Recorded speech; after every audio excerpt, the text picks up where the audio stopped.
수의 첫 번째 시간입니다.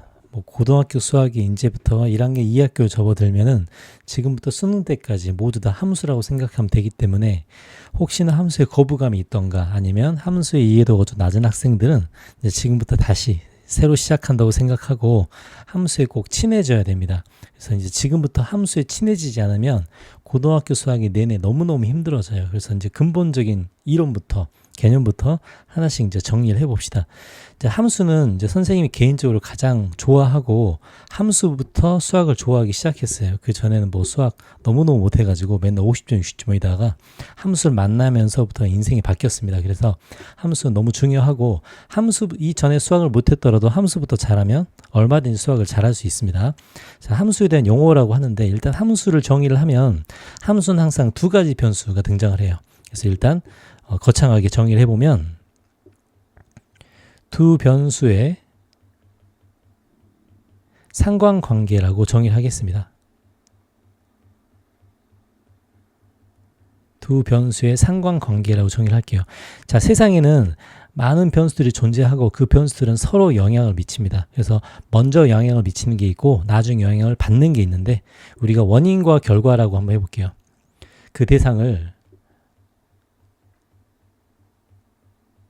원인과 결과라고 해보겠습니다. 자, 그러면 영향을 미치는 게 원인이고 영향을 받는 게 결과겠죠. 그리고 먼저 변하는 게 있고요.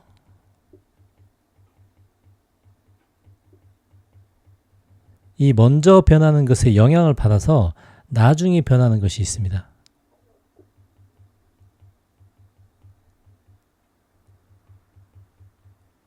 자, 나중에 내신할 때 이 손으로 적은 노트 다 나눠줄 거고요.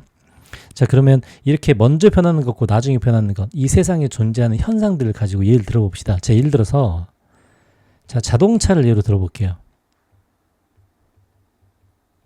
자, 자동차는 속도를 높이려면 연료를 소모를 해야겠죠. 그래서 예를 들어서 초당 연료 소모량을 해봅시다. 연료 소모량. 자, 초당 연료 소모량을 늘리면 속도가 늘어나겠죠. 자, 초당 연료 소모량과 속도의 그 연관성은 자, 먼저 연료를 많이 쓰면 쓸수록 속도가 빨라지는 영향을 받겠죠. 그럼 이제 먼저 변하는 게 연료 소모량이고 나중에 변하는 게 속도라고 할 수 있습니다. 자, 그리고 만약에 현재의 속도가 높다면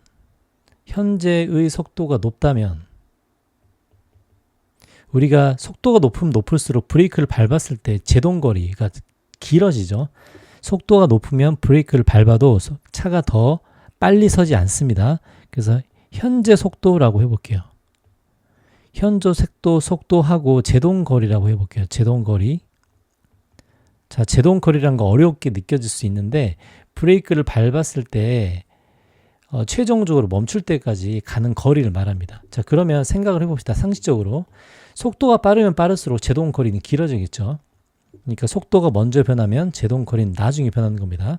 자, 우리가 사람으로 생각해 봅시다. 자, 예를 들어서 다이어트 많이 하는데 먹는 양과 몸무게는 우리가 상관관계 있죠. 몸무게가 늘어나서 많이 먹는 게 아니고 많이 먹기 때문에 몸무게가 늘어나는 겁니다. 그래서 먼저 변하는 게 먹는 양이고 나중에 변하는 게 몸무게죠. 자, 우리가 공부량을 생각해 봅시다. 자, 공부량과 성적을 생각해 볼게요. 자, 공부량이 늘어나면 성적이 늘어나는 거죠. 그러니까 성적이 올라가는 거죠. 공부량에 따라 성적이 영향을 받습니다. 그래서 먼저 변하는 게 있고 나중에 변하는 게 있는데 먼저 변하는 게 공부량이고 나중에 변하는 게 성적이라고 할 수 있겠죠. 자, 이렇게 세상에는 먼저 변하는 게 있고 나중에 변하는 게 있습니다. 그래서 그걸 두 변수라고 지칭을 했고요. 자, 원인, 먼저 변하는 것.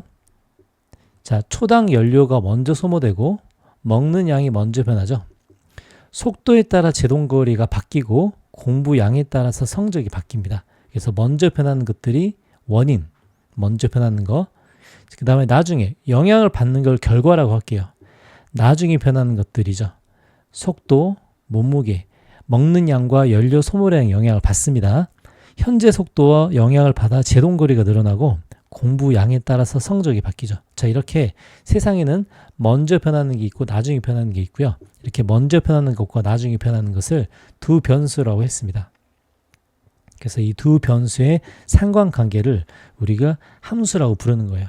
자, 그래서 우리가 두 변수는 먼저 변하는 거고 나중에 변하는 거 있죠. 두 변수는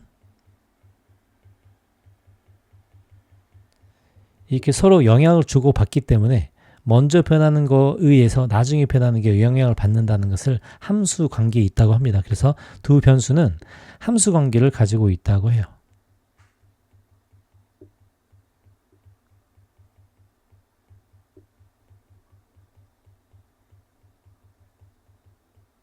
그래서 이렇게 먼저 변하는 것과 나중에 변하는 것. 그래서 먼저 변하는 것을 우리는 정의역이라고 하고요. 나중에 변하는 것을 치역이라고 합니다. 그래서 이거를 이제 함수의 용어 중에 이제 하나죠. 일부. 자, 이제 예를 들어서 이제 많이 자판기 같은 걸로 이제 예를 드는데요. 자, 자판기가 있다고 합시다. 자, 요런 자판기가 있다고 할게요.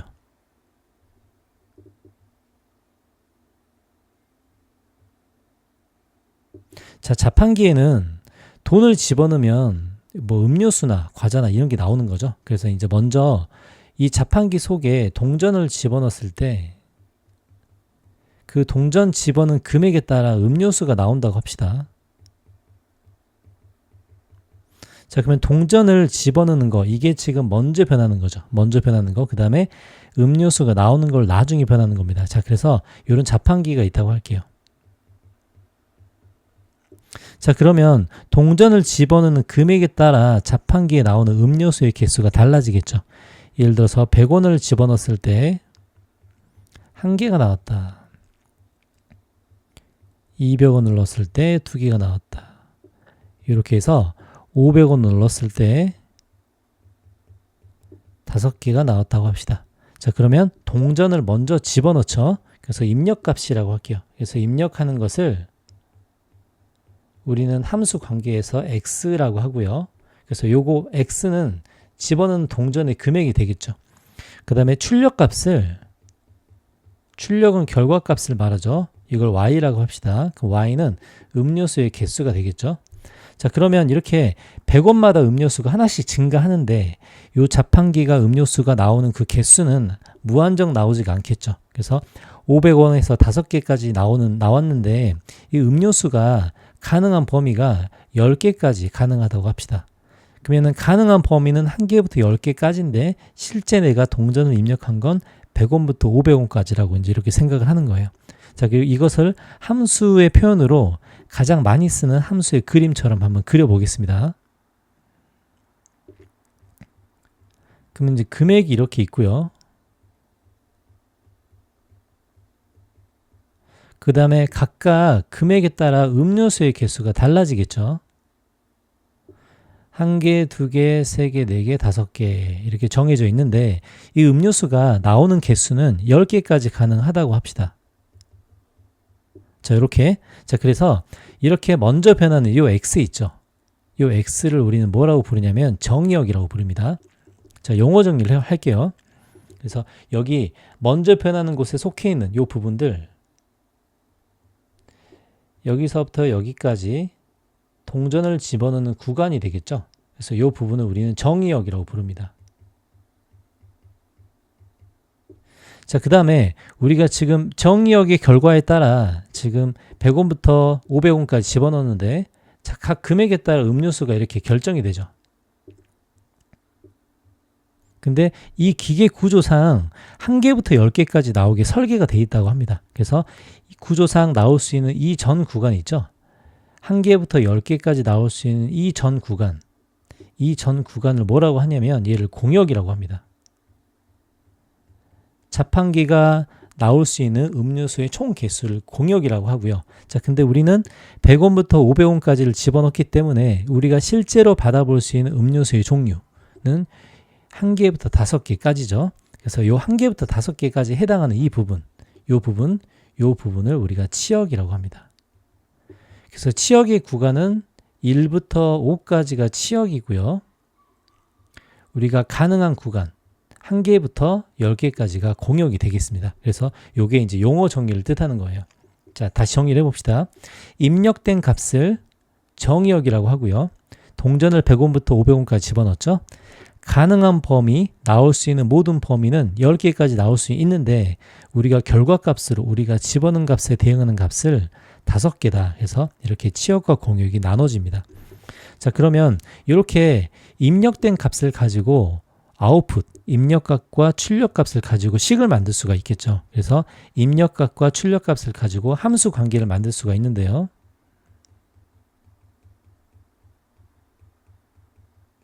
얘 같은 경우는 함수 관계가 y가 집어넣은 동전을, 그죠? 동전을 100원 집어넣으면 1개가 나왔죠. 그래서 이제 집어넣은 동전을 금액을 100으로 나눈, 이게 지금 함수 관계가 되겠죠. 그래서 이렇게 x와 y를 식으로 묶은 부분, 이제 이 부분을 우리가 함수의 식이라고 부릅니다.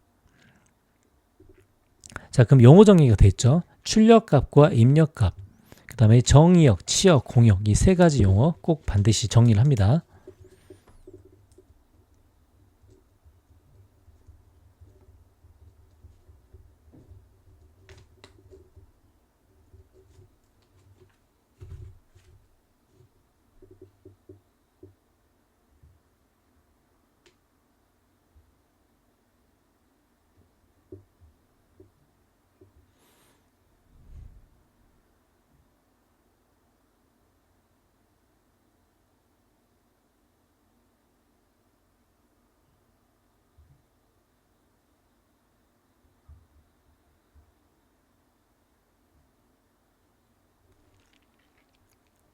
그래서 처음에 함수를 정의를 할 때 두 변수의 상관관계라고 했는데 먼저 변하는 것과 나중에 변하는 것들, 이제 이 관계들을 각각 용어 정리를 했고요.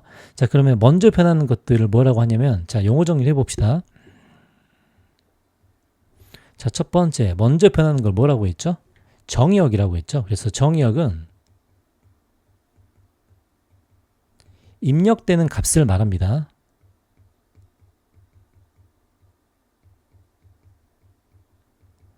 함수 속에 집어넣은 그 값을 말하고요. 우리가 보통 x라고 쓰죠.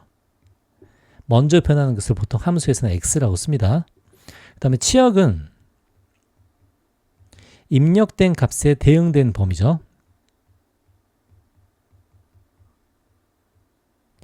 입력된 값에 대응되는 범위. 자, 대응되는 범위나 값이 되겠습니다.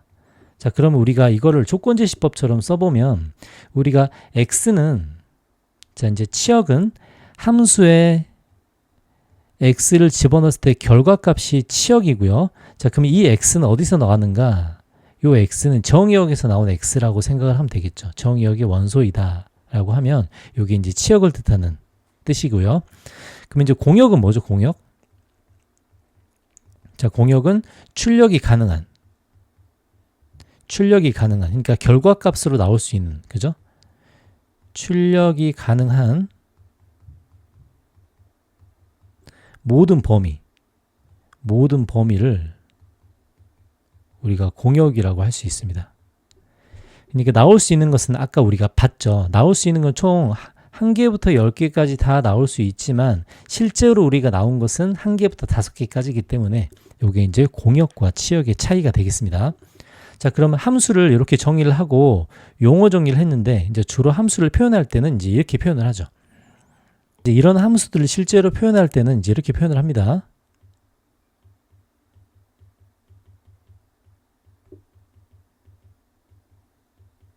자, 우리가 어떤 x값을 함수라는 어떤 자판기 속에 기기에 집어넣었을 때 y가 대응된다라고 해서 이제 이렇게 보통 많이 쓰고요. 그다음에 두 번째는 f 속에 마찬가지인데 x를 집어넣었을 때 그 결과값이 y라고 이렇게 씁니다. 그래서 함수를 나타내는 표현들은 이제 이런 것들이 많이 등장을 하고요. f 땡땡 xy, fx는 y 이런 것들이 전부 다 함수의 표현입니다. 자, 그리고 그러면 이제 함수는 어떤 자판기처럼 정해진 값에 입력값을 대응했을 때 어떤 출력값이 나오는 이제 그런 구조를 뜻하는데요. 우리가 어쩌다 보면 함수가 안 되는 경우도 있습니다.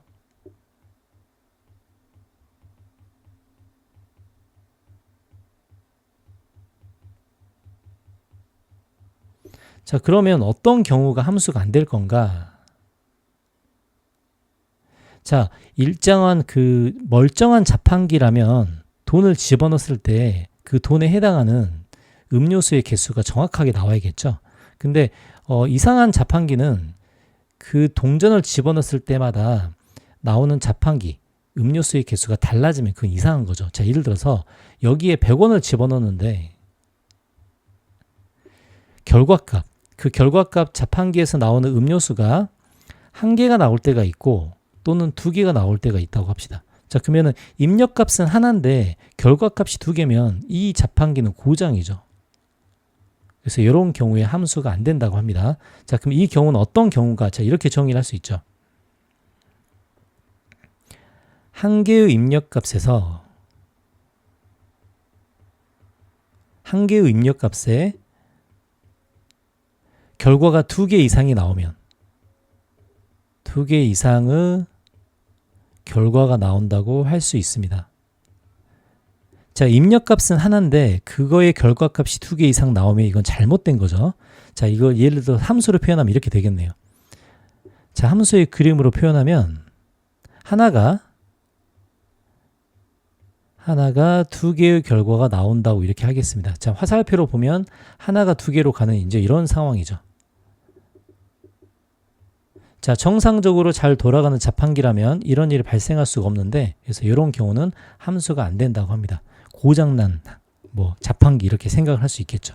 자, 그러면 이걸 그래프로 볼 때는 어떻게 표현이 되는가? 자, 하나의 입력값에 y값이 두 개가 나와야 됩니다. 자, 그러면 이렇게 자, 그래프가 이렇게 생겼는데 x값은 하나를 집어넣을 거예요. 자, 저 자판기와 똑같이 만약에 해본다면 x에 100을 집어넣는데 하나의 포인트는 1이 되고, 맞죠? 하나의 포인트는 1이 되고 또 하나의 포인트는 2가 된다. 이렇게 그림으로 생각할 수 있습니다. 자, 이제 일반적인 그래프는 모든 그 정역과 공역을 모든 실수로 봅니다. 이 뒤에서 또 이야기할 거예요. 자, 그러면 x가 100일 때 y값이 하나가 찍히거나 두 개가 찍히면 이런 경우는 함수가 안 되겠죠. 자, 예를 들어서 이렇게 마찬가지입니다. 자, 세로로 이렇게 하나를 그었을 때 x = a라는 하나의 값을 집어넣었을 때 y값이 두 개의 포인트가 찍히면 이건 전부 다 함수가 안 된다고 할 수 있겠죠. 자, 그러면 함수가 안 되는 첫 번째 그림을 우리가 생각해 보면 이렇게 생각할 수 있겠죠. 세로선, 자, 세로선을 그을 때, 자, 세로선을 그었죠. 자, x가 100이라는 세로선을 그어봤고요. 여기서 x = a라는 세로선을 그어봤습니다. 자, 이렇게 세로선을 그을 때 만나는 점이 두 점 이상 만나면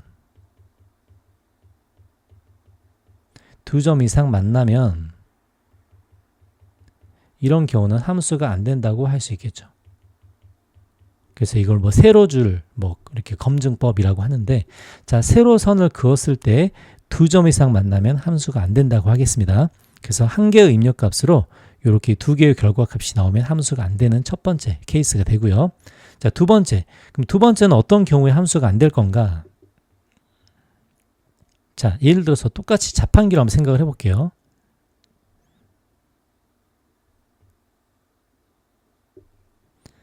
똑같이 자판기로 한번 생각을 해보겠습니다. 자, 그러면 아까처럼 입력값이 있는데 이제 출력값이 하나의 결과값이 달라지면 함수가 안 되고요. 또 이제 이런 경우도 있을 거예요. 자, 여기에 100원을 넣었어요. 자, 100원을 넣을 때가 있고 200원을 넣을 때가 있고 300원을 넣을 때가 있는데 이 100원, 200원, 300원의 개수에 따라서 결과값이 나와야겠죠. 자, 근데 100원을 집어넣었더니 한 개가 나왔어요. 근데 200원을 집어넣었더니 안 나왔습니다. 300원을 집어넣었더니 3개가 나왔대요. 자, 이러면 결과값이 어떻게 되냐면, 자, 100원일 때 자, 100원일 때는 한 개가 나왔는데 200원일 때 아무것도 지금 안 나왔죠. 300원일 때 3개가 나오고. 자, 그러면은 특정한 입력값에 대해서 출력값이 없다는 소리입니다. 자, 이거를 그림으로 보면 x에서 y로의 함수를 만들려고 하는데, 자, 100원, 200원, 300원이 이렇게 있어요. 그리고 1개, 3개가 있습니다. 원래 100원은 1개가 나오고 300원은 3개가 나와요. 근데 요 200원이 대응되는 게 하나도 없죠. 자, 이런 경우에 함수가 안 된다고 합니다. 자, 그럼 어떤 경우에 함수가 안 되는가? 말로 한번 풀어서 정리해 볼게요. 자, 무슨 말이죠? 그럼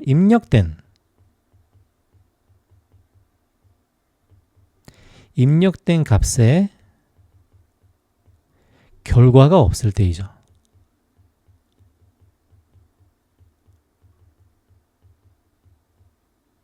입력된 값에 결과가 없을 때 이것도 함수가 안 된다고 할 수 있겠습니다. 자, 만약에 그래프로 본다면 이렇게 되겠죠. 쭉 가다가 어떤 특정한 값에서 비어있는 이런 그래프라고 우리가 생각할 수 있겠죠. 자, 예를 들어서 요걸로 따졌을 때는 여기가 200이 될 겁니다. 아, 이렇게 집어넣었을 때 우리가 특정 200일 때 대응되는 y값이 존재하지 않는다고 우리가 생각할 수 있겠죠. y값이 없다고 할 수 있습니다.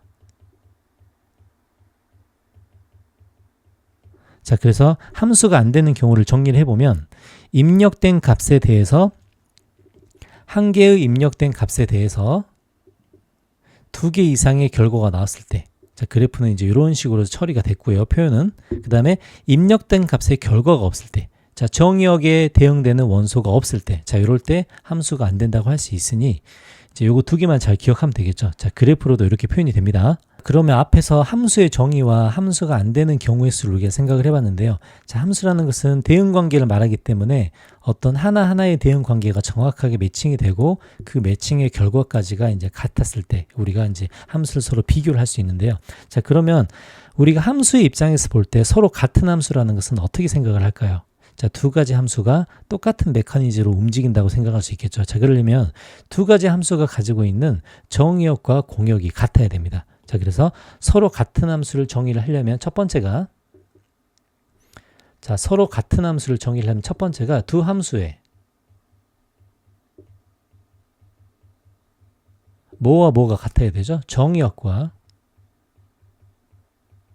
공역이 같아야 됩니다. 자, 물론 정의역은 출발하는 범위고 공역은 도착하는 범위인데 물론 같은 함수이려면 매칭되는 부분까지 전부 다 똑같아야겠죠. 그래서 정의역에서 매칭된 그 결과값까지 똑같아야 서로 같은 함수라고 할 수 있습니다. 하지만 전제 조건은 정의역과 공역이 똑같아야겠죠. 그럼 두 번째, 결과값이 똑같아야겠죠. 그래서 두 번째는 정의역의 모든 원소에 대한, 자, 기본적인 정의이기 때문에 상상을 해봅시다. 매칭되는 결과까지 똑같아야겠죠. 그래서 정의역의 모든 원소에 대한 결과가 같다. 자, 이렇게 됐을 때만이 어떤 특정 fx와 gx가 서로 같다고 우리가 할 수 있겠죠. 자, 한번 예를 들어봅시다. 자, 정의역이 -1과 2인 함수가 있대요. 자, 정의역이 똑같죠. 자, 두 함수가 있는데 fx와 gx가 지금 현재 생긴 모양은 다릅니다. 하지만 정의역이 딱 2개만 주어졌대요. 그러면 정의역이 같기 때문에 공역과 치역이 똑같아야겠죠.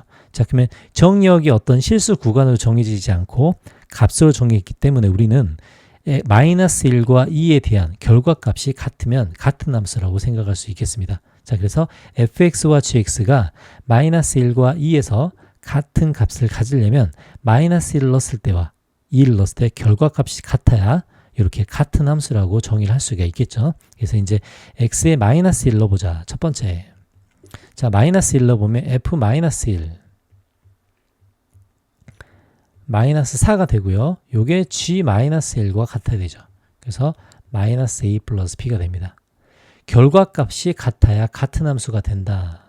같은 정의역과 공역일 때를 말하는 거죠. 자, 두 번째.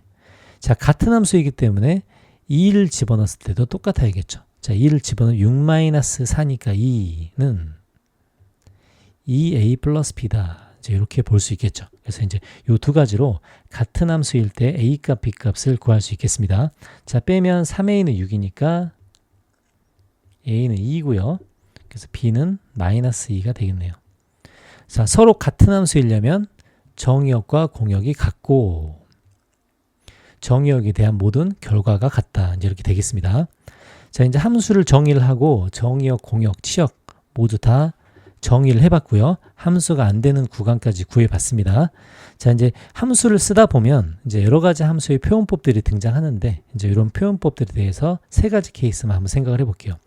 자, 함수의 관계식으로 이제 이런 상황이 발생했을 때 우리가 어떤 성질을 찾아낼 수 있는지를 보겠습니다. 자, 첫 번째. 자, 이제 이런 표현이 가끔 나올 때가 있어요. fx 플러스 y는 fx 플러스 fy 꼴이다. 자, 이렇게 되면 이런 함수의 모양에서 찾아낼 수 있는 결과를 한번 정리를 해보겠습니다. 자, 무슨 얘기인지 한번 볼게요.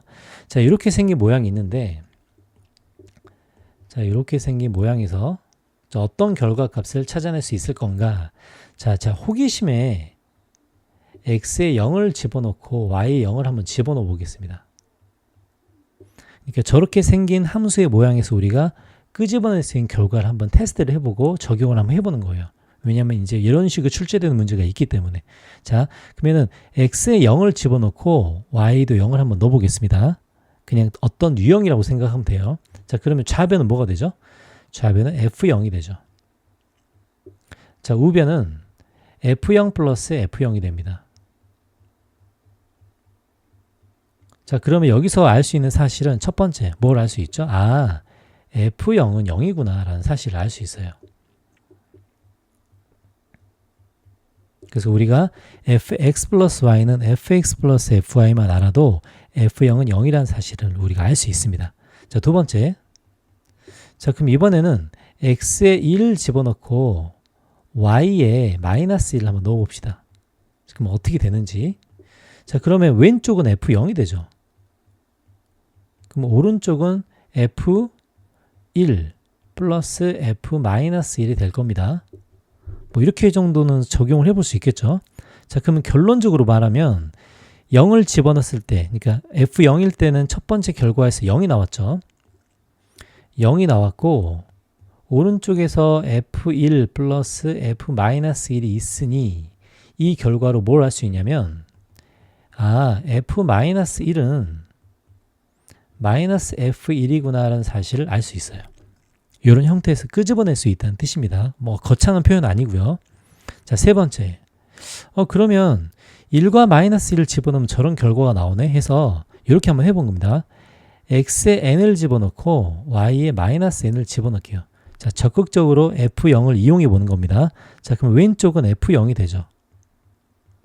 자, 그럼 오른쪽은 fn 플러스 f-n이 돼요. 자, 그러면 f0이 0이기 때문에 0은 fn 플러스 f-n이라고 할 수 있고요. 그럼 여기서 얻어지는 결론은 f-n은 -fn이라는 결과를 얻을 수 있습니다. 자, 그래서 fx 플러스 y는 fx 플러스 fy라는 저 식으로 끄집어낼 수 있는 결과가 여러 가지가 있네요. 아, 이런 과정을 거쳐봤더니 뭘 알 수 있었다? 자, 여러 가지 과정을 거쳐봤더니 자, 정리를 해봅시다. 아, f0이 0이라는 사실을 발견했고요. 그 다음에 f-1은 -f1처럼 저런 정리를 이용해 봤더니 f-n은 -fn이라는 거 우리가 알 수 있었습니다. 자, 저런 걸 끄집어내서 사용할 수 있다는 뜻이에요. 자, 두 번째. 자, 그러면 저 오른쪽처럼 fx 플러스 y는 fx 곱하기 fy가 나오면 저기서 뭘 끄집어낼 수 있을까 한번 해보는 겁니다. 자, 아까처럼 x에 0을 대입하고 y에 0을 한번 넣어볼게요. 그러면 이제 어떤 식이 나오냐면 f0은 자, 오른쪽은 f0의 제곱이죠. f0의 제곱꼴이 나옵니다. 자, 그러면 이 결과로 정리를 해보면 f0으로 묶어봅시다. 자, 그러면 f0 -1은 0이 되죠. 자, 그러면 이 결과로 놓고 볼 때 얘가 0이 될 수도 있고요. 요 친구가 0이 될 수도 있죠. 그래서 요 두 가지 계산 결과로 F0이 0 또는 1이라는 사실을 알 수 있습니다. 요 식 하나로 끄집어낼 수 있다는 뜻이에요. 자, 그럼 두 번째. 0과 0을 넣어봤더니 저렇게 되는구나. 자, 만약에 F0이 0일 수도 있고 F0이 1일 수도 있지만 만약에 F0이 1이라고 한번 해봅시다. F0이 1이면이라고 생각을 해볼게요. 자, 그럼 F0이 1일 때라고 생각을 하고 y 대신에 마이너스 x를 대입해 볼게요. 자, 지금 하고 있는 것은 어떤 특정한 식으로 여러 가지 사실을 끄집어낼 수 있다는 것을 유도를 한번 해보는 겁니다. 참고로 한번 자기도 따라서 한번 해볼게요. 자, 그러면 F0이 1이라고 생각을 하고 가정을 하고 y 대신에 마이너스 x를 넣어보겠습니다. 자, 그러면 주어진 식이 좌변은 뭐가 되죠? F0이 되죠. 자, 우변은 fx 곱하기 f-x가 됩니다. 근데 f0이 1이라고 돼 있기 때문에 맞죠? 1이라고 했기 때문에 요걸 식을 정리하면 이렇게 될 겁니다. f-x라는 것은 fx분의 1로 나타낼 수 있겠구나. 이렇게 설명을 할 수가 있어요. 자, 무슨 말인지 알겠죠? 이런 결과가 나올 수 있구나 라고 생각을 하는 겁니다. 자, 그러면 이거를 가지고 세 번째, 만약에 f1이 a이면이라고 해볼게요. 자, 지금 첫 번째 이 식을 가지고 작업을 해보는 겁니다. 자, f1이 a이면 무슨 결과가 나올까? 자, 그러면 x, y에 1을 한번 넣어볼게요. 자, 그럼 결과가 이렇게 됩니다. f1이 a면 f2는 f1 곱하기 f1이죠. 뭐가 되죠? 얘는 a 제곱이 됩니다. 맞죠? 그럼 F3은 어떻게 되지? 자, F3은 F2 곱하기 F1이 돼요. 그럼 방금 F2가 A 제곱이었으니까 얘는 A 세제곱이 되겠죠. 맞죠? F4는 F2 곱하기 F2가 됩니다. 그럼 결과는 A의 4제곱이 되겠죠. 이런 식으로 조작을 해보면 저 식에서 뭘 끌어집어낼 수 있는가? F1을 A라고 가정을 하고 저 식을 이용해 봤더니 우리가 얻을 수 있는 결과는 뭐죠? 이 식을 이용해 보면 fn은 a의 n승이라고 하는 결과를 얻을 수 있구나. 이렇게 상상할 수도 있다는 뜻입니다. 처음에 이 결과값으로 이런 것도 만들어낼 수 있겠구나라는 생각을 해보는 거예요. 그죠? 자, 참고로 그냥 이런 모델에서 끄집어낼 수 있는 결과값을 한번 보는 겁니다. 자, 세 번째 모델은 이렇게 생겼어요. fxy는 fx 플러스 fy 꼴일 때 이걸 가지고 우리는 어떤 장난을 칠 수 있는가? 자, 요거는 전제 조건 하나를 더 달아서 x는 0보다 크거나 같고 y는 0보다 크거나 같을 때라고 정의를 하고 시작을 해보겠습니다. 자, 그러면 저 때는 뭘 할 수 있을까? 자, 00이기 때문에 0을 한번 넣어볼게요. x가 0보다 크거나 같고 y는 0보다 크거나 같은데 x자리에 y자리에 0을 한번 넣어보겠습니다. 자, 0을 넣어보면 좌변은 f0이죠. 오른쪽도 f0 플러스 f0. 그죠? 그래서 이렇게 식이 쓰여지면 당연히 f0이 0이구나. 이 정도는 알 수 있습니다. 맞죠? 자, 그러면 저 작업을 가지고 우리가 뭘 할 수 있을까? 자, 예를 들어서 xy에 2를 한번 넣어볼게요. xy에. 그럼 xy에 2를 집어넣으면 자, 이거 써봐야겠네. 그죠? 자, 2를 집어넣는데 왜 2를 집어넣냐면 이제 어떤 쪼개지는 그 경우의 수를 한번 상상을 해보는 거예요. 자, 이렇게 넣어보겠습니다. 그러면 이때는 좌변이 f2의 제곱이 되죠. 그럼 오른쪽은 f2 더하기 f2가 될 거예요. 맞죠? 그러면 2f2가 되는구나. 이렇게 생각할 수도 있겠네. 자, 그러면 f2 곱하기 3은 어떻게 생겼죠? 요거는 f2 더하기 f3 이렇게 생겼죠? 자, 그러면 저 주어진 식은 어떤 성질을 가지고 있을까? 신기하네. f3의 제곱 뭐지? 요거는 f3 더하기 f3이구나. 그래서 2f3이구나. 이렇게 쪼갤 수 있습니다. 대충 성질이 보이나요, 지금? 저런 함수의 식이 뜻하는 바 어떻게 구조를 만들어서 쪼갤 수 있는지 하나만 더 해볼까요? 그러면 f 신기하네. f2의 제곱 곱하기 3의 제곱은 어떻게 생겼을까? 요거는 f2의 제곱 더하기 f3의 제곱이네.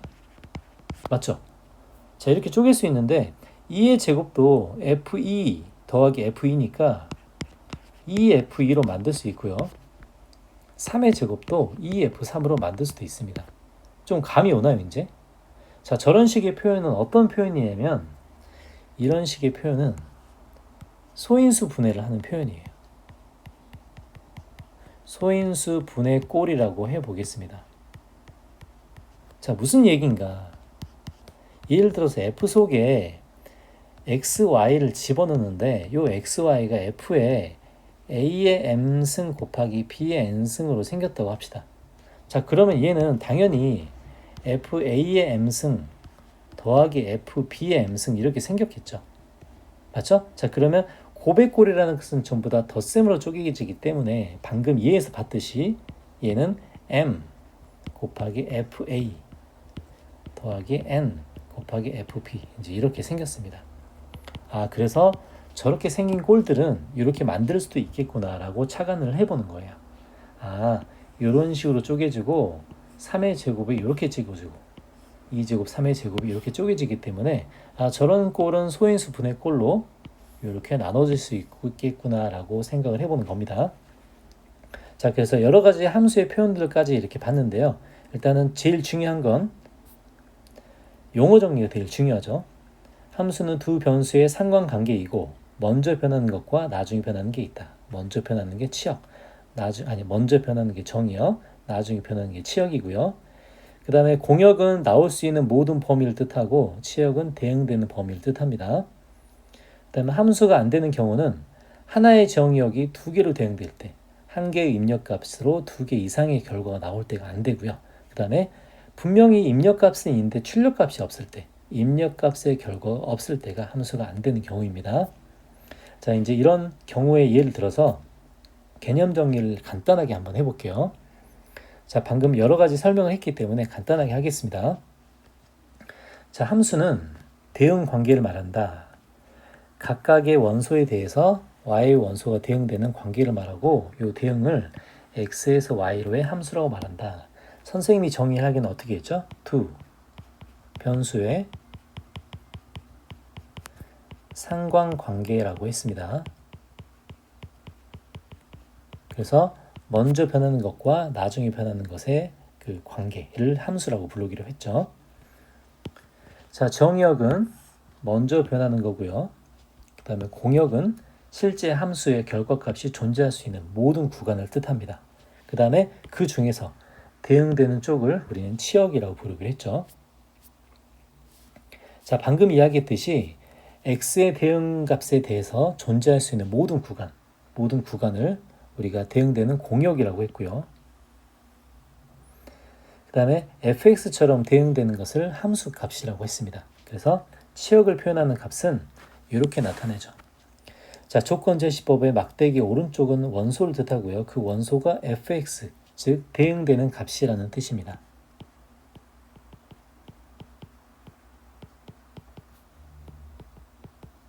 그래서 이 대응되는 값을 치역이라고 부릅니다. 그래서 이제 치역은 공역의 일부이다. 당연한 이야기죠. 자, 서로 같은 함수일 땐 두 가지가 있습니다. 정역과 공역이 같을 때, 그 다음에 정역의 모든 원소에 대해서 대응되는 값까지 똑같을 때, 이때가 우리가 서로 같은 함수라고 부르죠. 자, 이제 예를 들어서 점검을 한번 해볼게요. 예제로. 자, 첫 번째. 자, -2에서 3까지가 정역이네요. 그죠?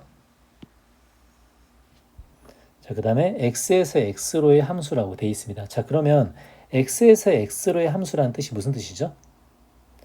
x -2부터 3까지가 정의역이고요. 그 다음에 -에서 3까지도 공역이라는 뜻입니다.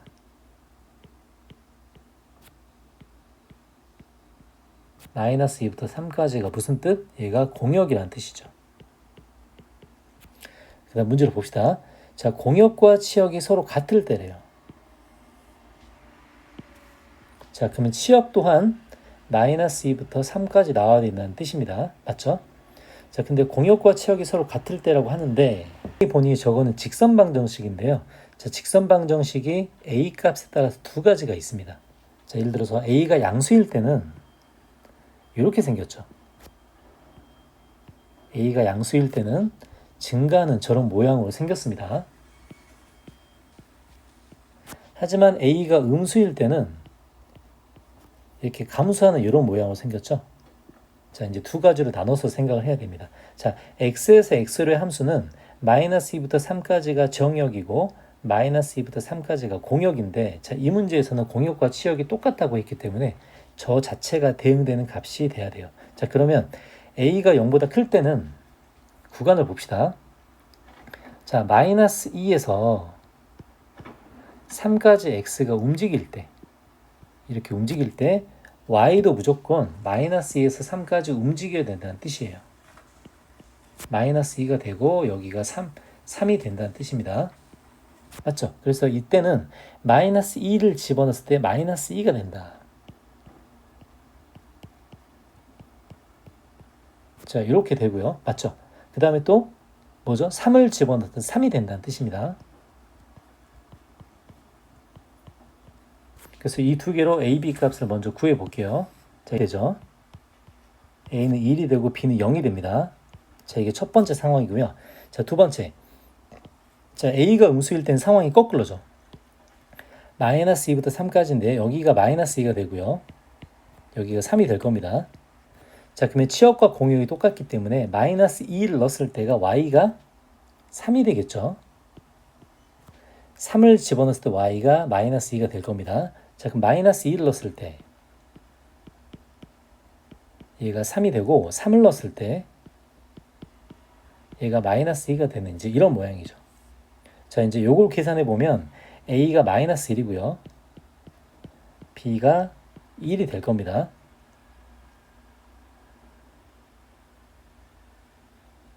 근데 이 주어진 조건을 보면 a 곱하기 b가 0이 아니라는 조건이 들어있죠. 그래서 이제 첫 번째, 두 번째 중에서 이 두 번째가 답이 되겠네요. 자, 예제 2번 보겠습니다. 자, x는 마이너스 1과 1을 정의역으로 한대요. 그 다음에 두 함수가 같은 함수라고 합니다. 자, 같은 함수가 되려면 정의역과 공역이 같고 각 정의역의 결과에 대해서 그 결과값까지 똑같아야겠죠. 그래서 이제 마이너스 2를 넣었을 때 결과와 2를 넣었을 때 결과가 똑같아야 됩니다. 자, 그러면은 마이너스 2를 집어넣으면 얼마죠? 3은 마이너스 a 플러스 b. 그 다음에 2를 넣었을 때 1은 a 플러스 b가 되겠네요. 그래서 이제 이 두 식을 연립하면 더해보면 b는 2. 그 다음에 a는 마이너스 1이 되겠습니다. 자, 이제 3번 볼게요. 자, 공집합이 아닌 x는 원소는 모두 양수이다. 자, x 집합이 모두 양수라고 합니다. 그 다음에 x를 정의역으로 한 모든 fx와 gx. 자, fx와 gx가 같게 하는 집합의 개수를 구하라고 하네요. 자, 그러면 정의역이 모든 양수고 결과값이 똑같아야겠죠. 그래서 먼저 fx와 gx를 같게 만드는 그 x값부터 먼저 구해줘야겠습니다. 자, 그러면 fx의 결과값과 자, gx의 결과값을 똑같이 만들어준다고 하죠.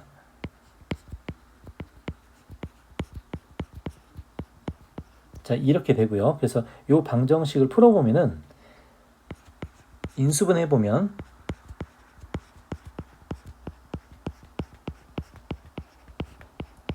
자, 이렇게 돼서 x값은 1, 2, 마이너스 3이 됩니다. 자, 근데 처음에 전제조건이 집합 x의 모든 원소는 양수라고 했어요. 양수. 그래서 x를 정의역으로 한다라고 했기 때문에 정의역이 1과 2 두 개밖에 안 됩니다.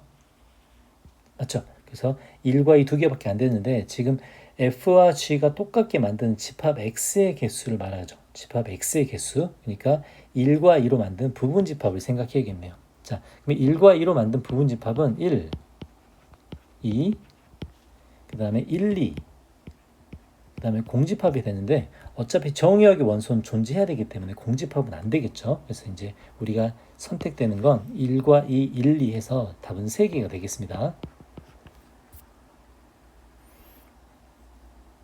자, 그러면 지금까지 함수의 개념과 그 그래프, 그 다음에 정의역, 공역, 치역 이런 것들을 봤는데 함수의 그래프를 가지고 되는 거 안 되는 거 한 번씩 이렇게 찾아볼게요. 그러면 함수가 되는지 안 되는지를 보려면 아까 세로줄 표현법이 있었죠. 세로로 줄을 그었을 때 만나는 점이 두 개가 되면 함수가 안 된다고 우리가 했었습니다. 자, 그래프를 보면 판단을 해보면 함수의 그래프가 되는지를 판단하는 방법이죠. 그래서 그래프가 되려면 하나의 값에 대해서 하나씩 대응이 돼야 됩니다. 자, 예를 들어 첫 번째 그래프 같은 경우는 우리가 x는 a를 집어넣는데 y 값이 대응되는 게 어마어마하게 많죠. 그래서 이 첫 번째 그래프는 함수가 안 되고요. 자, 이 두 번째 그래프 x가 하나씩 하면 x가 하나일 때 y가 하나씩 이렇게 대응이 되죠. 그러니까 이건 함수가 됩니다. 자, 세 번째 하나의 a 값에 대해서 y 값이 두 개가 지키고 있죠. 그래서 입력된 하나의 값에 대해서 두 개 이상의 결과값이 나오기 때문에 이건 함수가 안 됩니다. 자, 그래서 함수가 안 되는 경우 방금 했듯이 다시 이제 개념으로 정리를 해보면 집합 x의 원소에서 대응되지 않는 원소가 존재할 때, 자, 우리가 아까 그래프로 보면 이런 경우였죠.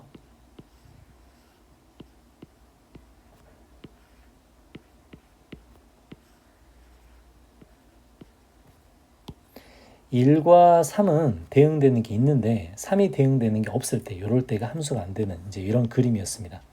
자, 그 다음에 또 두 번째는 하나의 원소에 대해서 두 개 이상 대응되는 경우가 됐죠. 그래서 이걸 그림으로 그려보면 하나의 원소가 두 개 이상으로 대응되는 이런 그림이 함수가 안 되는 그림이었습니다. 자, 그리고 우리가 일반 그래프에서 정의역과 치역 같은 거 이야기할 때 이제 뒤에 따로 이야기할 텐데요. x축, y축을 사용하는 우리가 그래프이기 때문에 일반적인 그래프는 x축과 y축 위에서 존재하죠. 그래서 이 x축과 y축의 특징은 위아래로 계속 뻗어나가는 특징을 가지고 있습니다. 자, y도 위로 계속 나가고 밑으로도 계속 가죠. 자, x도 마찬가지죠. 오른쪽으로 계속 가고 왼쪽으로 계속 갑니다. 그래서 우리가 그래프에서 함수의 그래프에서 아무 말 하지 않으면 정의역 모든 실수고요. 공역도 모든 실수입니다. 이거 꼭 잘 기억해야 됩니다. 그래서 다시 한번 정리해보면 함수의 그래프에서는 특별하게 지칭하지 않았을 때 정의역이 모든 실수, 공역도 모든 실수가 됩니다. 그래서 함수의 그래프에서는 정의역과 공역이 따로 주어지지 않아도 정의역과 공역은 모든 실수로 가정한다고 하고요. 이제 그래프에서 함수가 안 되는 구별만 잘 하면 되겠습니다. 자, 예제 4번 보겠습니다. 실수 전체의 집합에서 정의된, 자, 실수 전체의 집합에서 정의됐다고 했기 때문에 정의역이 모든 실수가 되겠죠.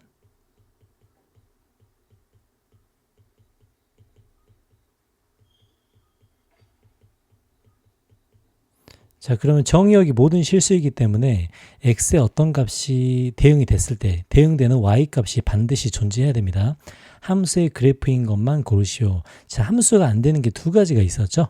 하나의 x값에 대해서 두 가지 y값이 나오는 4번 같은 경우, 자, 4번 같은 경우 한 가지 x값에 대해서 두 가지 y값이 존재하고 있습니다. 그래서 이제 4번 같은 경우는 함수가 안 되고요. 그 다음에 3번 같은 경우도 마찬가지죠. 6번 같은 것도 마찬가지고요. 6번도 하나의 함수 x값에 대해서 y 포인트가 두 개가 이렇게 찍히게 됩니다. 자, 그럼 3번 같은 경우 보면 3번 같은 경우도 이렇게 x값을 하나를 찍으면 y값이 여러 개가 대응이 되죠. 그러니까 3번과 6번도 전부 다 함수가 안 되고요. 자, 그 다음에 실수 전체의 집합에서 정의가 됐는데, 자, 1번 같은 경우 0에서 x에 0을 대입했을 때 y 포인트, 찍히는 포인트가 없죠. 그러니까 1번 같은 경우도 실수 전체의 집합에서 정의가 됐지만 0에 대응되는 y 포인트가 없기 때문에 이것도 함수가 안 된다고 할 수 있습니다. 그래서 함수가 되는 그래프는 2번하고 3번이, 5번이 되겠네요.